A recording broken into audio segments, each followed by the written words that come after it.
Arne, you said the other night that you were surprised at Alexander Isak's fitness. So what are you thinking in terms of him being able to start this weekend, even though obviously you did tell us as well that he won't play the full 90 minutes?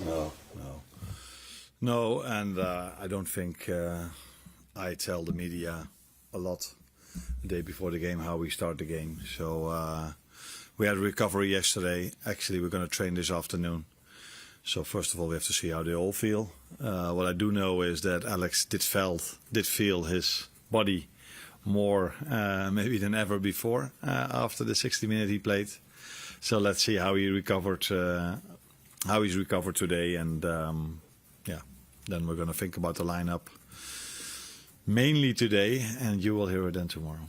Has it changed to the routine as well because of the game on Wednesday? Obviously training later today because you usually train a bit earlier than that. Yeah. What's the thinking? That has all to do with the early kickoff on Saturday. That we give them a little bit of extra time to recover, and one of the ways to recover really well is sleep, as we all know. So yeah, we had to play this week 3 games, which is something we have to do a lot. But it's not many times that you have to do this in 7 days. So Sunday, Wednesday, Saturday is not a schedule you see a lot. But yeah, it is what it is, and we play tomorrow, 12:30 kickoff. When Alexander is fully match sharp, obviously Hugo Ekitike we know can play as a number 9 as well. What are you thinking is the best way to fit both of them into the side? Would you ever consider playing both of them together as a strike partnership, or are you thinking Hugo would play more from the left if you're going to play both of them together? Yeah, I consider, of course, because you consider many things, and it depends always on how well they are doing.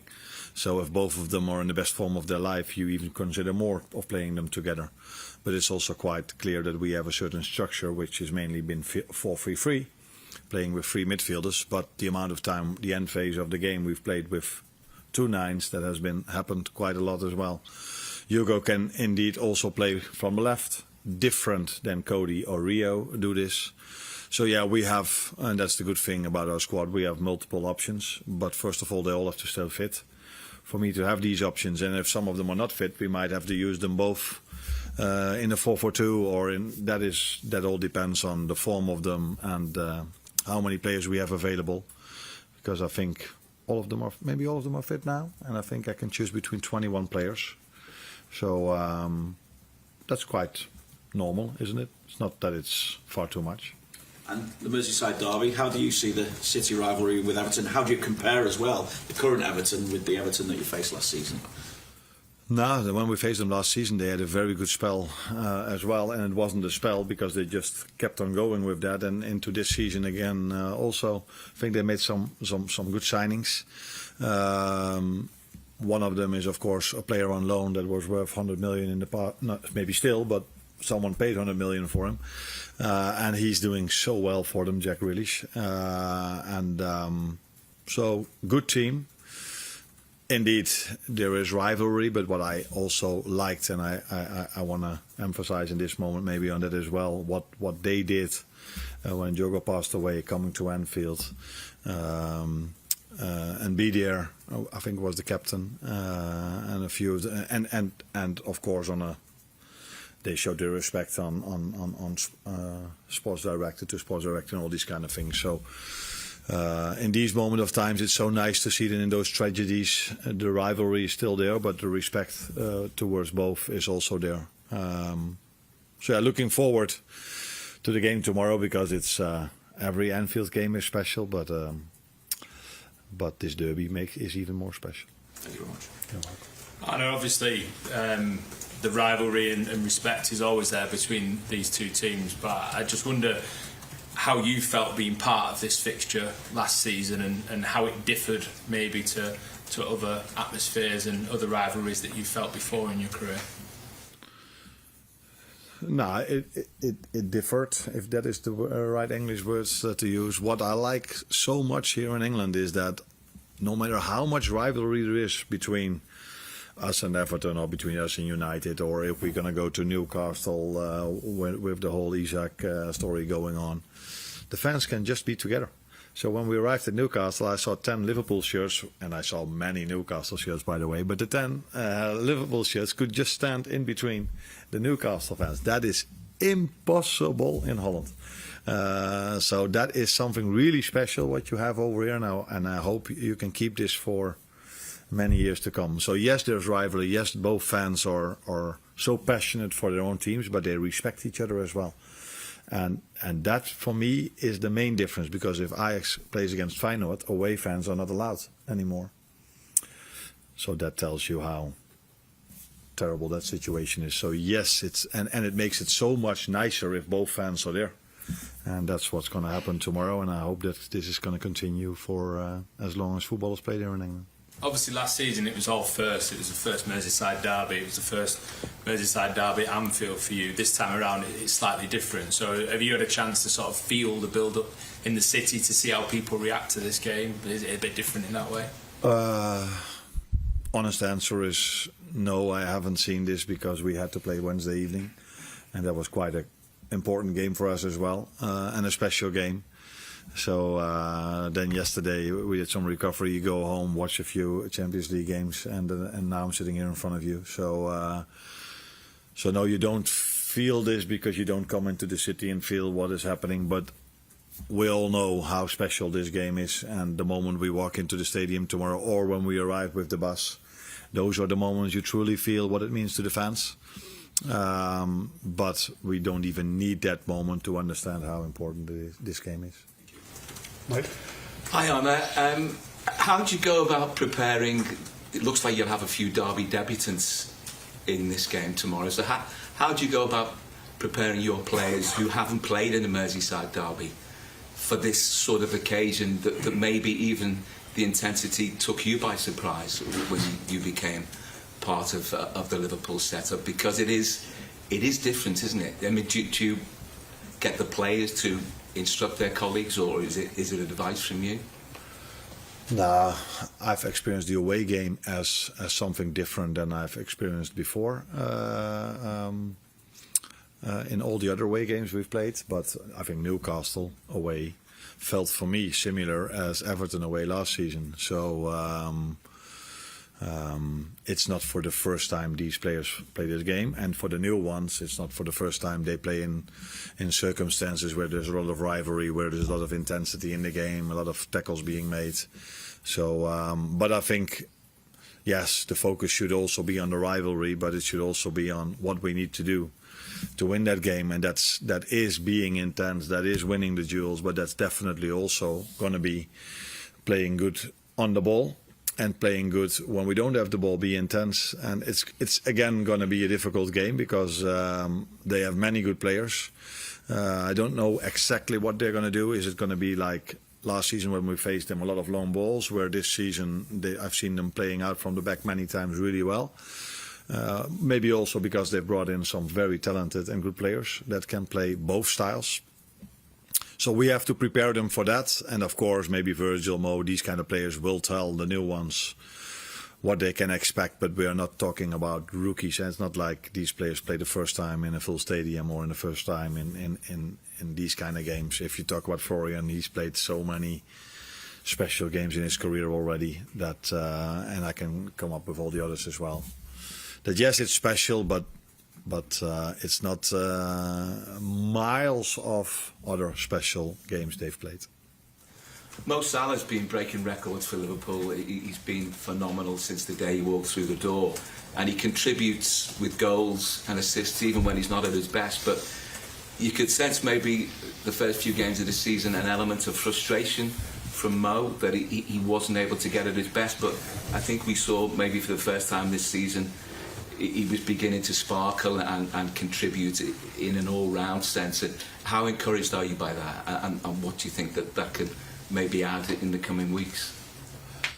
Now, for me, when you are a great player, you still attribute to the team if you don't play well. So many players can attribute goals or assists when they play well, but not a lot of them can attribute something to the team when they don't play well. And with attribute, I mean goals and assists. So they can all always give their work rate.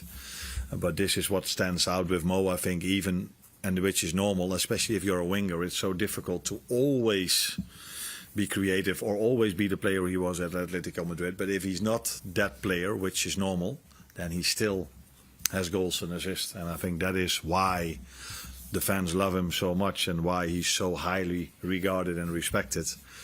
Because a lot of players can play good when the team plays good or when they play good themselves, but not a lot can do special things when they are not at their best. And that is what he can, and that's what makes him so special, I think. But I prefer to see him like he was in the Atletico game. He was very much involved. That was also very positive. So the Newcastle game, there was hardly ball in play, so it was difficult for every player to be special. But now we played so many balls to him. He was so much involved, touched the ball so many times. Florian found him so many times. So it was that was a joy to watch, to see him like that. But if we don't see him like that, he's still able to score goals, and that's what makes him special, I think. Thank you. Carl? Arne, hi. The two themes of the season have been scoring late goals and conceding 2-0 leads from 2-0 up. I'm just wondering, on that respect, the sort of conceding the goals, have you seen any similarities between each of those occasions, or are they all individually different in terms of, you know, getting in a position where you're so strong and then letting it slip? Yeah. Nah. We've only played 5 games, so then it's difficult to see something for the long term in it. So yes, we've twice we gave away a 2-0 lead.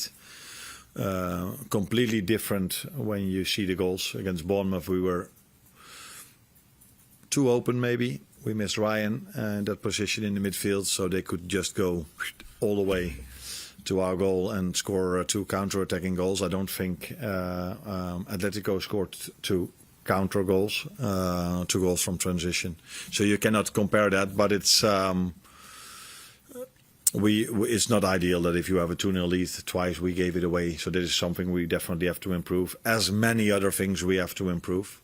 But the positive thing about it is also that then if we feel the urgency again, we're able to score a goal. But this is definitely something we talk about, that a 2-0 lead, because you can run out of energy or run out of steam towards the end of the season if you every game mentally and physically have to go all the way to the end to win a game of football. So it's never a good idea to keep on doing this, but yeah, if we need it, I still hope we can do it. Do you think then when you get to, when you say it gets 2-0 up, there's almost an element of trying to maybe protect themselves or just manage the situation rather than, I mean, obviously you want to go on and score more goals, but at 2-0, is there a risk that you think that it's done? Yeah, that's funny that you say so, because we got criticised a bit that when we were 2-0 up against Bournemouth, we were still attacking with 12 players in the 18-yard box of the other team.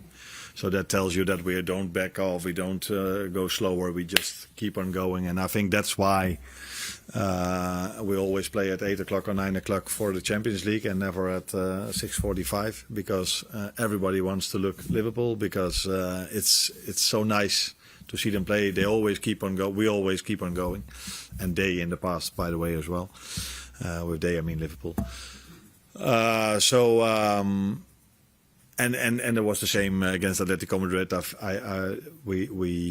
We created so many chances against Madrid compared to other games we played this season, that we were not trying to keep the lead. We were trying to make it 3-1 or trying to make it 3-0. And so yeah, maybe we should in some moments be a bit more composed or calm. But I like that mentality that we have. Hi Arne. We spoke last season a few times about how us in the media can be a bit too fixated on results in comparison to performances, but when there are things that aren't quite as they should be, such as the 2-0 leads, do you find it somehow easier to be perhaps critical with your players internally at least, when the results are still coming? No, I don't think media is too fixed on that. I think everyone in football is, fans, players, we're all fixed on results, because if we don't have results, then next week someone else is sitting here. So that's maybe a bit too early. But this is how the industry works, so that's not only the media. But it does definitely help that if you still win games, that you can then also point out things that you have to improve. That 9 out of 10 times works better than when you lose many games of football and you're constantly telling them what they have to improve. So mainly what you do as a manager is if you lose games, then you try to emphasize on the positives as well, where if you lose games, you also emphasize on the positive, but you definitely also tell them what you have to improve. So yeah, it's I prefer the situation of winning the games and then pointing out that we can still improve things compared to losing games and being positive. Well, just check case Jones going to be back in the fray. In the Squad. In the fray? In the fray. Oh, nice. Is that a Scouse for English? English. Okay. He's back in the fray. In the squad, I would say. The Merseyside Derby is here again. Liverpool host Everton at Anfield, and Arne Slot knows exactly how much this rivalry means. The Reds boss spoke about Everton's improvements, the respect between the two clubs in difficult times, and how his new signings are being prepared for their first taste of this historic clash. Slot acknowledged that David Moyes' Everton are stronger this season, especially after some smart signings, including Jack Grealish, who's thriving on loan after once being a £100 million man. He praised their balance, saying Everton can mix it up. Last year it was long balls, this year they've also shown quality playing out from the back. But beyond tactics, Slot also touched on the unique spirit of the rivalry. He reminded everyone of the respect Everton showed when Diogo Jota tragically passed away, proof that, even in fierce derbies, there's still dignity and class between the clubs. When asked about preparing new signings for the derby atmosphere, Slot said he trusts their experience. Players like Florian Wirtz and others have already played in huge games, so while Anfield under the lights in a derby is special, it won't be overwhelming. And of course, leaders like Virgil van Dijk and Mo Salah will pass on that extra edge of what this fixture means. Slot stressed that Liverpool must match the rivalry with intensity, winning duels, staying aggressive without the ball, and being clinical with it. So, Liverpool's new-look squad faces its first real derby test under Arne Slot. Everton arrive in form and with Jack Grealish shining, but Anfield on Derby Day is a different beast. Can the Reds keep their momentum going, or will Everton cause an upset? Drop your predictions in the comments, and don't forget to like and subscribe to Sport Lab for more match previews and post-game reactions.